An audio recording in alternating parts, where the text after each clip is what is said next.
Pulling அது எப்படி பண்ணுறது? காலை எழுந்ததும் எதுவும் சாப்பிடாமல் இதயம் வளத்தை வாயில ஊத்தி நல்லா கொப்பளிக்கணும். அப்புறம் அதை துப்பிடணும். இதுதான் ஆயில் புல்லிங்.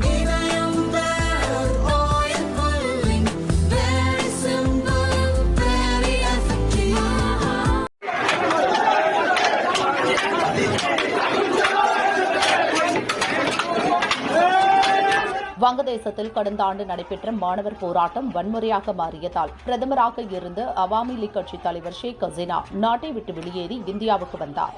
அவாமி லீக் மாணவர் அமைப்பு ஏற்பாடு செய்த ஆன்லைன் நிகழ்ச்சியில் நேற்று இரவு ஷேக் ஹசீனா இந்தியாவில் இருந்தபடி உரையாற்றியிருந்தார். இந்த நிகழ்ச்சி தொடங்குவதற்கு சற்று முன்னதாக வங்கதேசத்தின் தந்தை என்று புகழப்படும் ஹசீனாவின் தந்தை முஜ்புர் ரஹ்மானின் வீட்டிற்குள் நூற்றுக்கணக்கான போராட்டக்காரர்கள் புகுந்து சூறையாடினர். அங்கிருந்த முஜ்பூரின் போட்டோக்கள் உட்பட அனைத்து பொருட்களை அடித்து நொறுக்கினர். வீட்டிற்கு தீ வைத்து எரித்தனர். கிரேன் புல்டோசர் மூலம் வீட்டின் ஒரு பகுதியை இடித்தனர். பாசிசத்தின் அடையாளமாக இருப்பதால் முஜ்புர் ரஹ்மானின் வீட்டை இடித்து கொளுத்தியதாக போராட்டக்காரர்கள் தெரிவித்தனர். இது ஷேக் ஹசீனா அரசின் கட்டுப்பாட்டில் இருந்த வீடு, அதை காப்பாற்ற வேண்டிய அவசியம் இல்லை என கூறினார். முஜ்புர் ரஹ்மான் வீடு இடிக்கப்பட்ட அதே நேரத்தில் ஷேக் ஹசீனாவின் உறவினர்கள் அவாமி லீக் கட்சி தலைவர்களின் வீடுகளையும் கும்பல் தாக்கியது. சிட்டாங், ஜமால்கான் பகுதிகளில் இருந்த முஜ்புர் ரஹ்மானின் சிலைகள் சேதப்படுத்தப்பட்டன. இந்த தாக்குதல் சம்பவங்களுக்கு ஷேக் ஹசீனா கடும் கண்டனம் தெரிவித்துள்ளார். கட்டடங்களை இடிக்கலாம், ஆனால் வரலாற்றை சேதப்படுத்த முடியாது. நாட்டின் சுதந்திரத்தை புல்டோசர்களை கொண்டு முடிவுக்கு கொண்டுவர முடியாது என ஹசீனா கூறியுள்ளார்.